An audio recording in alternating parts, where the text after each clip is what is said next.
Yo les potes, yo tout le monde, c'est Isma, j'espère que vous allez bien. On se retrouve aujourd'hui pour une nouvelle vidéo. Et évidemment qu'on commencera cette vidéo par cette défaite en Coupe de France. Tellement triste, tellement désolante les gars, on va en parler pendant un petit moment. On enchaînera avec un truc plus joyeux, la victoire contre Strasbourg qui nous permet d'aller chercher la Ligue Europa. Ça c'était beau, ça faisait plaisir.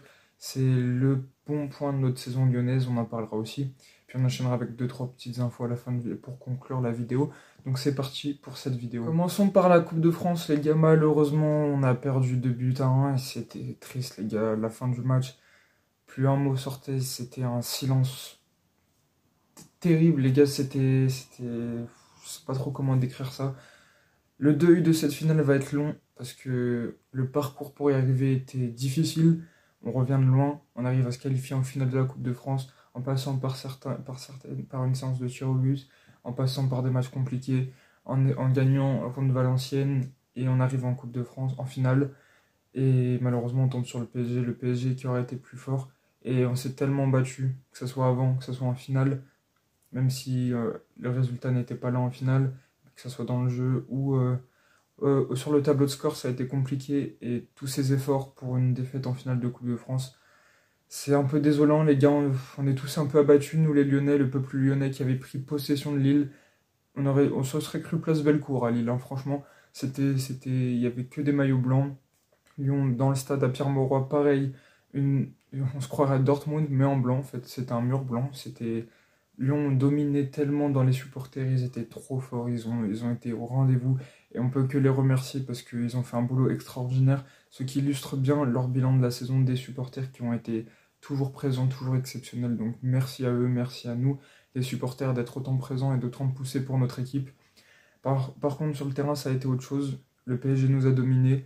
En première mi-temps, on n'a pas trop vu le jour. On a vu au bout de 1 minute 15 la superbe volée de Benrahma. On y a tous cru qu'elle partait, qu'elle lobait Donnarumma, qu'elle rentrait dans les cages.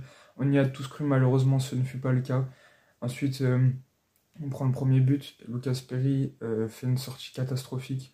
Il va au champignon, mais Benrahma loupe son marquage. Il était lui aussi au champignon, ce qui fait que la cage est vide et je sais plus c'est qui a marqué le premier but. Bref, c'est pas important, mais en tout cas, cette personne-là a marqué dans une cage vide. Ensuite, le deuxième but parisien avec un compte favorable qui retourne sur Fabien Ruiz, qui tire entre les jambes de Lucas Perry. Donc, ce que je dis, on pourrait croire que Lucas Perry, ça soit un mauvais gardien. Alors, mis à part le premier but, il a fait un match exceptionnel. C'est triste pour Anthony Lopez, les gars, on pleure tous, mais on a trouvé un bon gardien pour le remplacer. Et ça, c'est pas mal parce que ça permet d'assurer l'année prochaine, la saison prochaine, avec un grand gardien dans les cages, un futur bon, très bon gardien, parce qu'il a sorti un nombre d'arrêts, il nous a maintenu en vie. On aurait dû prendre 3-0 en 10 minutes, ça aurait été un gardien nul à la place. Je dis pas que ce serait Lopez, on aurait pris 3-0 parce qu'il aurait sûrement fait de très beaux arrêts. Il aurait peut-être pas fait cette sortie aux champignons, par exemple. Les deux ne sont pas comparables, mais ça aurait été un mauvais gardien, on aurait pris 3-0. Lucas Perry nous a maintenu en vie tout au long du match. Il a sorti des arrêts pendant les demi-temps qui étaient hors normes. Ça faisait plaisir de voir ça parce que c'est un peu rassurant par rapport au départ d'Anthony Lopez d'avoir trouvé un bon gardien. Donc on continue, on avait des contre-attaques. Malheureusement, aucun rythme devant, à part Lacazette qui décrochait, qui faisait un boulot au milieu de terrain, qui remontait, qui faisait des appels. À part ça, sur les côtés, Benrahma et Cherki ont fait un mauvais match. Ils ont mis aucune vitesse. Techniquement, c'était pas très bon, c'était plutôt même mauvais. Alors si on avait des profils comme Fofana, comme Noama sur les côtés, ça irait plus vite. Pourquoi pas, on aurait pu marquer des buts, conclure ces contre-attaques. Moi j'y crois, mais on ne pourra jamais savoir malheureusement. Et je pense que le choix de Cherki était un mauvais choix de la part de Pierre Sage. C'est triste, mais voilà. Ensuite, la seconde mi-temps.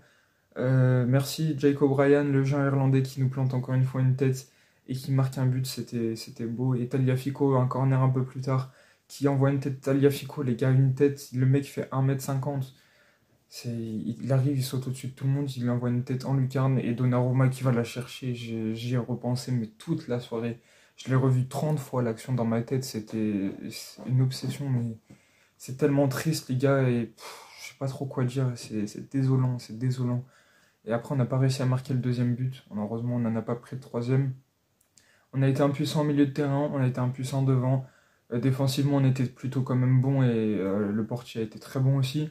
Malheureusement, on n'a pas soulevé cette Coupe de France. il y aura d'autres finales, il y aura d'autres victoires en finale. Moi j'y crois, je pense que cet Olympique Lyonnais peut réitérer l'exploit d'aller en finale l'année prochaine. Tout dépendra du mercato, tout dépendra évidemment la physionomie de jeu, parce que je dis ça, je suis dans l'euphorie, mais la vérité d'aujourd'hui dans le foot n'est pas la vérité de demain, et ce sera très difficile d'aller chercher une finale l'année prochaine, encore un parcours du combattant. Et moi j'y crois, je pense que le peuple lyonnais est capable d'aider notre équipe, que notre équipe sera capable, peu importe qui jouera, d'aller chercher des exploits, d'aller chercher des qualifications, pourquoi pas jusqu'à la finale, et de revivre une soirée aussi folle qu'hier, et en espérant un scénario tout à fait différent. Le deuil va être long, comme je l'ai dit tout à l'heure, vous voyez que je suis un peu abattu. C'est triste, mais on s'en sortira, nous les Lyonnais, et merci à tous les supporters qui ont été exceptionnels. On va passer maintenant à quelque chose de plus heureux, la victoire contre Strasbourg. On continue les gars. Enchaînons avec le match contre Strasbourg et la victoire de Buzyn, la victoire magnifique les gars. Donc ça on va parler, on va espérer que ça nous remonte le moral pour relativiser un petit peu. Alors ça enlèvera pas le malheur de la Coupe de France, je serai toujours autant abattu après. Mais on s'est qualifié en Ligue Europa les gars, au terme d'un match fou. L'ambiance exceptionnelle, j'étais au stade, les supporters étaient vraiment très forts. On marque un premier but par l'intermédiaire de Lacazette qui nous envoie en Conference League. De l'autre côté, Lens gagnait 2-0 contre Montpellier. Marseille avait aussi un résultat favorable face au Havre, ils ont gagné, je crois. Et du coup, on se disait, ok, on est en Conference League, on est en Europe, c'est déjà pas mal. Mais on voulait pousser. On voulait pousser pour la Ligue Europa en espérant de la chance du côté lensois. Et on allait la chercher difficilement, cette victoire, parce qu'il y a pénalty pour Strasbourg. Il l'aurait mis, ça aurait été pas la même physionomie. Et là, mais comment ça s'appelle, la Providence, encore une fois, je crois que c'est la dernière fois que je vais la dire cette saison. La Providence était une dernière fois de notre côté et a permis à ce tir au but de finir sur le poteau l'équerre. Vous verrez, ça dépend des angles de vue.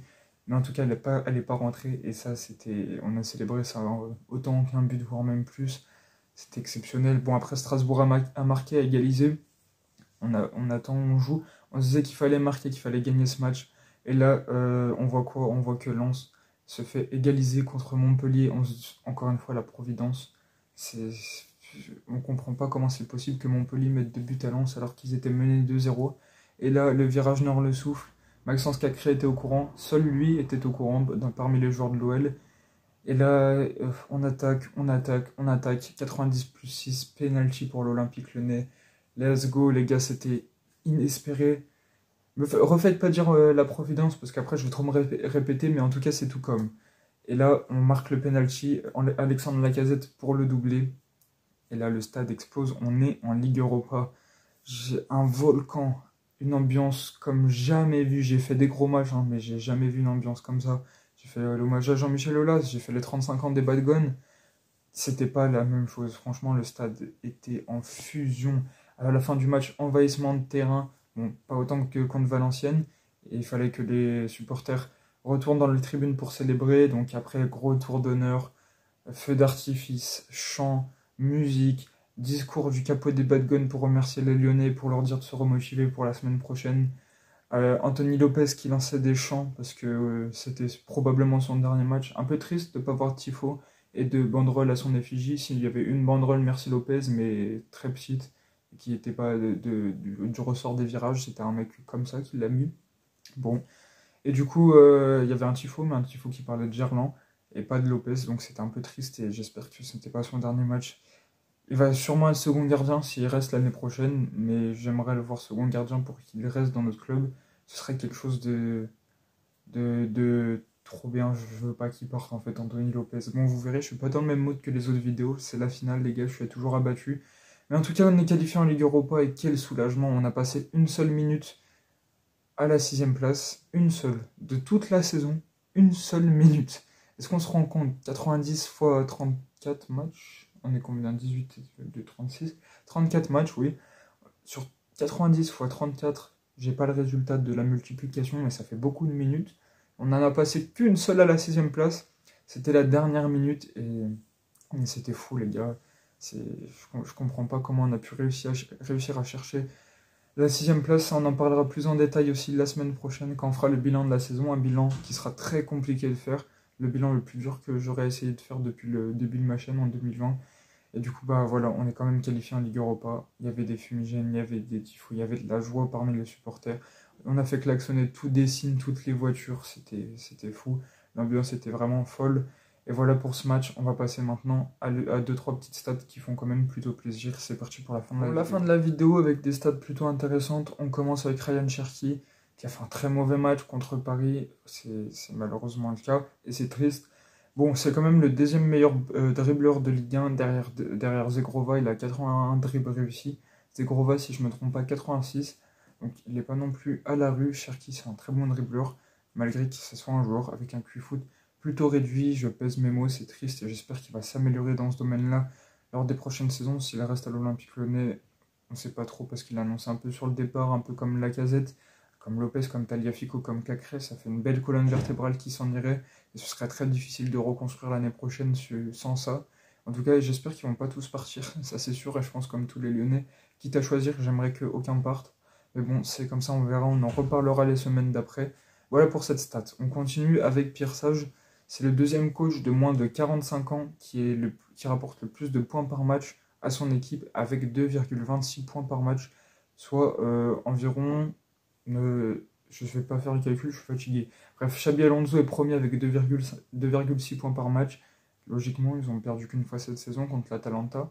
Bravo à l'Atalanta qui a fait un match magnifique. C'est pas la question.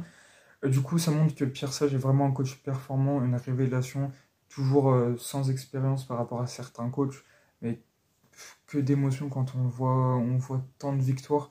Ce mec dégage une sérénité, un charisme fou qui fait gagner le peuple lyonnais. Je sais pas d'où ça sort, c'est vraiment improbable, mais en tout cas, les gars, on arrive à dégager autant de victoires grâce à Pierre Sage. Et du coup, la dernière info, cette fois-ci, c'est le championnat des tribunes. On s'en fout un peu par rapport aux autres infos, mais on est 13e de Ligue 1, à cause notamment de la Coupe du Monde de rugby, et d'un champignon qui était dans la pelouse aussi pendant la saison.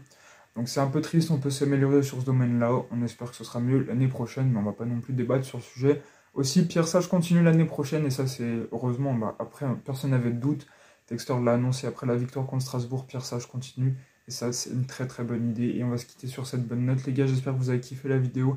Si c'est le cas, n'hésitez pas à liker, à commenter et à vous abonner.